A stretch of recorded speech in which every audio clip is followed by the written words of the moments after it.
we'll open up questions from the back.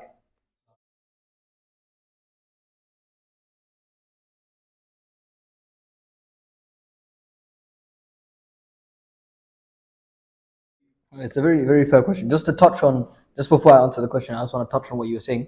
Yeah, so with the Mamluks, they defended the Muslim Ummah at the Battle of Ain Jalut. If the Mongols had won that battle, they would have gotten into Mecca and Medina. So the Mamluks, of course, are respected. And just to touch, the Mongols, for example, the Ottomans at the time were the descendants of the Seljuk Empire. The Seljuk Empire existed before the Mongols. The Mongols, when they began conquering all these lands, they were actually, the people who you were referring to were the Mughals, not the Delhi Sultanate, the Mughals. The Mughals were the descendants. Mughal means Mongol in Hindi. So the Mughals were the descendants of a man named Timur. Timur was a descendant of Genghis Khan. And Timur then battled against the Ottomans in 1402, and he defeated Bayezid the First. So there was constant interaction between the Mongols, even the Ottomans. There was always constant interaction. And you're right, if it wasn't for the Mamluks, the whole Muslim world, we don't know what would have happened. But then eventually, the Mongols, despite the fact that they were the most brutal empire, and they destroyed Baghdad and they destroyed all these lands, Allah subhanahu wa ta'ala softened their hearts, and they all, 3/4 of the empire converted to Islam. You had the Ilkhanate, you had the Chagatai Empire in India, but then you had the Golden Horde in Russia, or modern north area. They all converted to Islam. But to answer your question of whether or not we can view the Ottomans as a caliphate, is a very, very valid question. You also have to understand at the time, what happened just to give some context, what happened in 1403 to 1411 was a period known as the Interregnum. The Interregnum was a period where there was no Ottoman Sultan. The reason there was no Ottoman Sultan is because after each Sultan would die, there would always be a war. The reason the Seljuk Empire failed, the Seljuk Empire, Great Seljuk Empire failed after four Sultans, is because after each Sultan would die, there would be a huge battle between the sons or the descendants, so the brothers and the sons and the uncles and whatever. It would be a huge battle. And what that battle would do is it would destroy the empire from within. Because there would always be constant unrest. Always constant unrest. So what the Ottomans used to justify is that for almost 11 years, right, there was constant war. Constant war. And so many of the Ottomans were killed. So many brothers were killed. So many soldiers were killed. What they used to justify is to prevent this bloodshed, to prevent this death, this unnecessary death of who would become Khalif or become Sultan. We're therefore before that, we're going to just kill one man. Lesser of two evils. This is essentially what they did. Lesser of two evils. And the question of whether the Abbasid or the Umayyads did it, the Abbasids killed every single Umayyad. Every single, except for one man, and that man went and escaped to Spain. And that's when he had the Caliphate in Spain.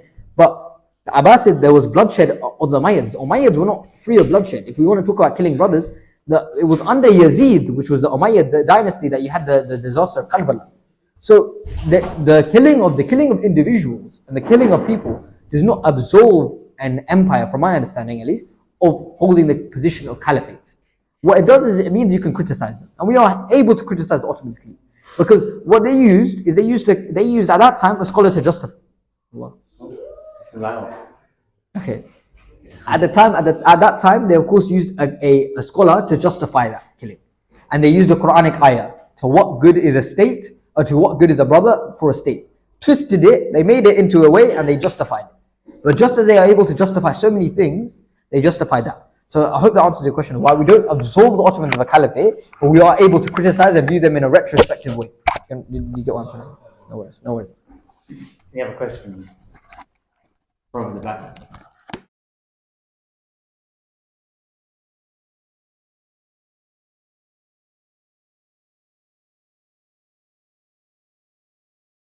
I think it's a very good question, but I think right now bringing Khulafah back anyways is as much of an issue as who would be the people who run it.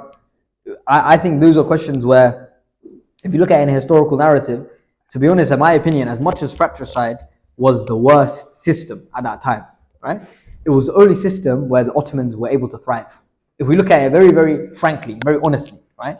After the Ottomans abolished the system of fratricide, the sultans began becoming uneducated, the sultans began becoming lazy, the grand viziers began having more power. So it was after the system of fratricide was abolished that the Ottomans began declining in power. But to be honest, I don't have an answer for how a modern Khilafah would run. I don't even have an answer for how modern Khilafah would run in the modern day with the modern nation states, let alone with the brothers or the people who would run it.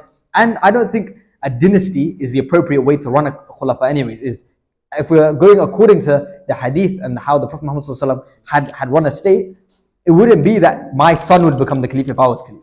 It would be that I would be able to pass it on to someone who was best fitting. But the only reason that the Muawiyah did that as a caliphate and did the dynasty was to protect the fact that a dynasty has to maintain that someone will at least have the authority. So they protected it. Then what happens is that there becomes an idea of royal blood and this and that, and then it becomes twisted. So I don't know even how a Khulafah would come out of modern day nation states in today's system. If you look at history, the Sahaba were the best of practicing Islam and representing the Khilafah system and electing a Khalif. You saw at the time of Umar, Abu Bakr was appointed or nominated by Prophet before he passed away. But then when Abu Bakr passed away, and then he appointed Umar, when Umar was on his deathbed, he elected 6 men, and he said, "You are the best pick from amongst you." And then after from amongst they elected someone, that person was presented to the Ummah. So you see that there's two things there. That one, the Ummah have absolute right to pick whoever they want. It's not someone who's imposing them, it's they have a right. And the secondly is that who's like he said earlier, the best person for as the Khalif, he has to be head of state. He has to be able to lead an army, deal with internal strife, deal with the economy, all these things. He needs to be capable. And you saw that when they were electing the Khalifa at that time, that this is what they were looking at. I think there was a question at the back first, and then we'll go.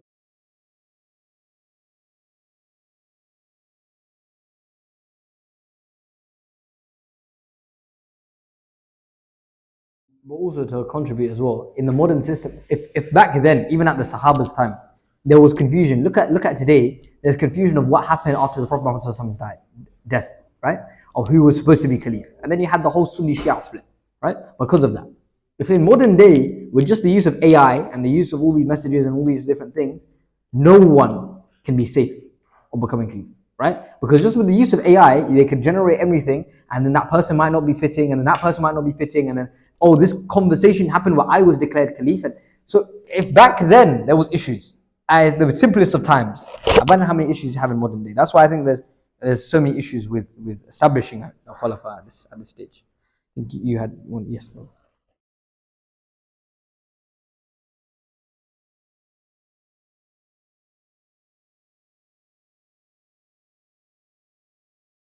Very good question. I think every Khulafa except for the Rashidun has deviated from Islam. That's a fact of history, right? I think the Ottomans, they tried to stay true in some extent to their Islamic principles. They would try to do things by the book, but they did obviously deviate from Islam. This is a reality. And I think it wasn't just the individual caliphs who deviated from Islam, but it's also the people who were power hungry within the empire. And people lost their Islamic values within the empire. And when a man tried to protect those Islamic values, Sultan Abdul Hamid II, he was deposed, and then you see the rise of secularism. So I don't think it's fair to just say, because they deviated from Islam, that's it, and then everything is done. Because you can say that the Western powers, they never lost, but they are completely deviant from Islam. So I don't think it's fair to just say, because an empire deviates from Islam, it's going to automatically lose power, right? But it's definitely a factor in when they give up their Islamic identity, what do they have? They don't have anything. Because there's no national identity that will unite all these Ottoman peoples. Because they're not one people, right? They're not one ethnicity. So when they lost their Islam, and when the people began losing their Islam, and when the ideas of secularism and nationalism started entering these people's head, there was no unifying point where all these people can unite. Because they were uniting upon Islam. And they don't have a national identity where they can unite upon. You see what I mean? So I think hopefully that answers.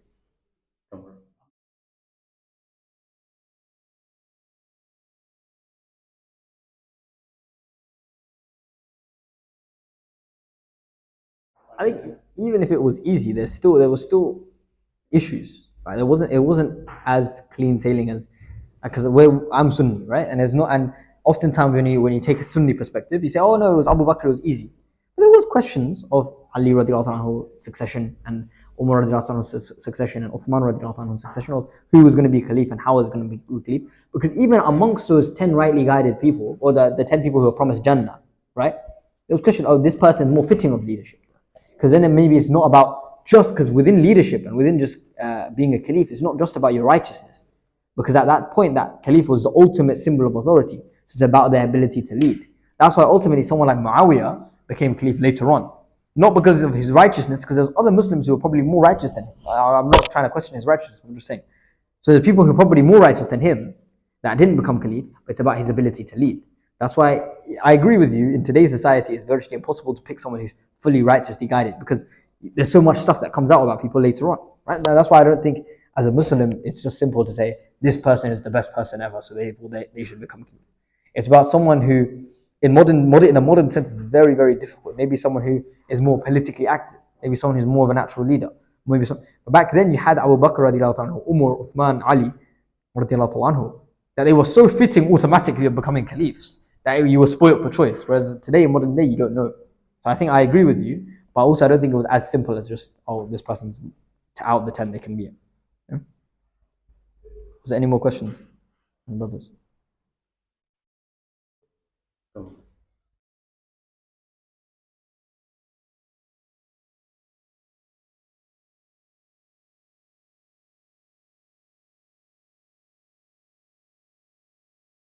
No, I agree. I think, to touch on your point, I 100% agree, but you also have to remember that after the Prophet Muhammad and the Sahaba's time, there was a period of, you can't explain it, it's unexplainable.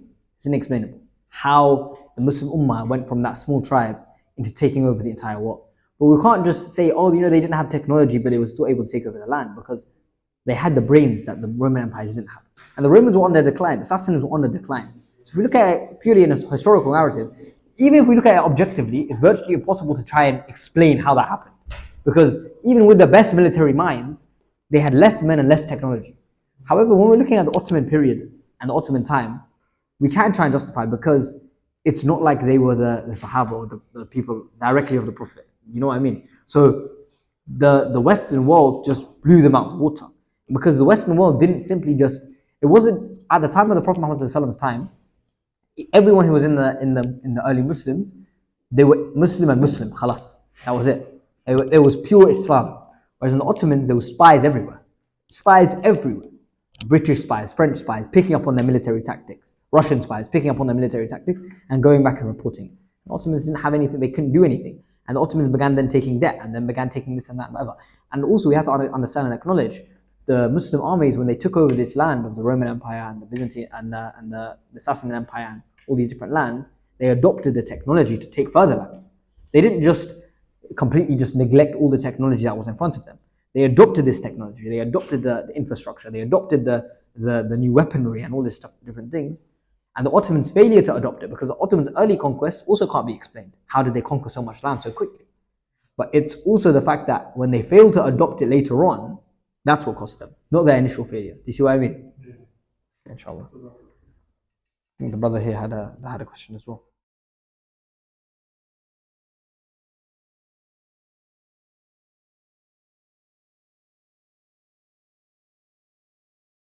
Yeah. I think nationalism was completely a tool by the West as to which they wanted to destroy the Muslim world. 100%. Nationalism as an idea holds no weight in Islam. You can say, some people try and justify it. Allah created you in different tribes and nations so you may get to know one another. We accept that. But that doesn't mean that I have a completely different national identity to someone else who's a non-Muslim. Or therefore I'm better than someone else who is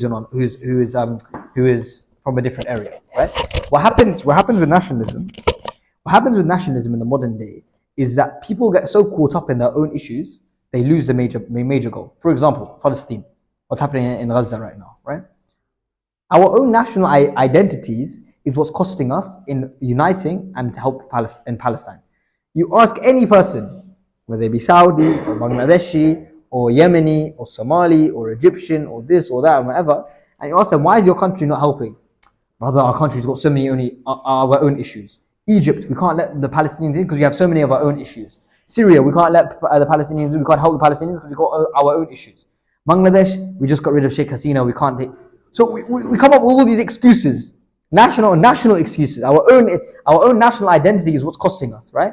And it's the failure to recognize that our Islamic identity precedes our own national identity. Yes, I'm from Bangladesh, so therefore I have a certain preference for food. Maybe that's it. That's as far as your national identity can take you. What else is there? You're going to start talking about culture. Culture. If you're talking as a Bangladeshi, your culture is Hindu culture. You're talking as an Arab, oh my culture. If your culture is not, you're not talking about Islam and you're not talking about the Quran, your culture is a pagan culture. If you're Turkish, your culture is a Byzantine culture, a Christian culture. So all these people who try to bring up the points of my national identity is what comes first. I'm Egyptian first, not Muslim. I'm Turkish first, not Muslim, and then Muslim. No, you're Muslim first, and then you're brown, or Turkish, or Arab, or you like this food, or you support Arsenal. Everything else comes after your Islamic identity. Everything. So the issue of nationalism, I agree with you 100%, but nationalism is a tool used by the West, 100%. It's a tool used by the West. Why was Iraq? You see modern day Iraq, why there's so many divisions. Kurds here, Shias here, Sunnis here, this here, that here, the divisions. These divisions were purposely created by the French and the British in order to keep people within borders who disliked each other. That's why it was created. Because people disliked each other and they knew they were going to dislike each other and they're going to be disunited. If they're disunited, they can't rise up and fight against the government who was in charge, the colonial government. So all these national identities, all this nationalism was created to destroy the Muslim world. Destroy the Muslim world. And it's been successful in doing so. No one nowadays, where are you from? I'm from my Islamic culture. Before, 100, 200, 300 years ago, people would say, where are you? What are you? I am part of the Islamic domain. I am part of the Ottoman Caliphate. I'm an Ottoman citizen, which means I'm under Islamic protection. I'm under Islamic rule. I'm under Islamic governance. Even Christians would say that. Even Muslims in Indonesia, where the Islam is so far away from it, they would still say it. But people now are so afraid because they've been tricked and brainwashed into thinking that they're something else. Why? Because the British created these borders so that you would think, oh, I'm Bengali, I'm Indian, I'm Pakistani, and now let me fight with my Pakistani neighbors, or let me fight with my Indian neighbors, or let me fight with my Sri Lankan neighbors, rather than go back to the source of all this division, the British. You see what I mean? So that's how the national identity and nationalism has destroyed the Muslim world. Just have to wrap up there because I think it's getting cold. One more question. Sorry, I have to leave it. We can continue after the discussion. We still have the ball. But we've got the food now, so we're going to serve the food.